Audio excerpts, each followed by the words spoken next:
Reaksie 1 en 2 hieronder het ewewigskonstantes groter as 1.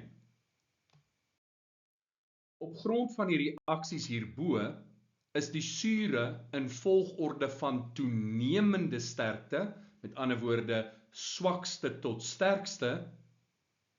Die korrekte antwoord is B. In beide reaksies 1 en 2 is die Kc-waarde groter as 1.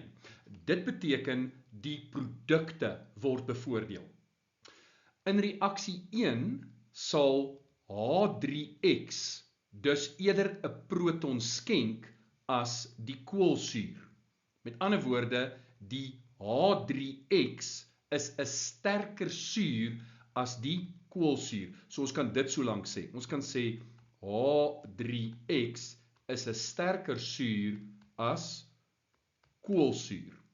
Nou in reaksie 2 sien ons dat die hydronium-ioon sal eerder 'n proton skenk as H3X.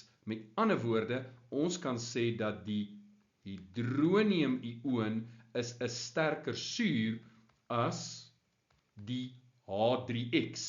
So, om dit saam te vat, die hydronium-ioon is sterker as H3X en H3X is sterker as koolsuur. So as ons met die swakste een moet begin, dan moet ons begin met koolsuur. En daar's net een opsie wat begin met koolsuur en dis B.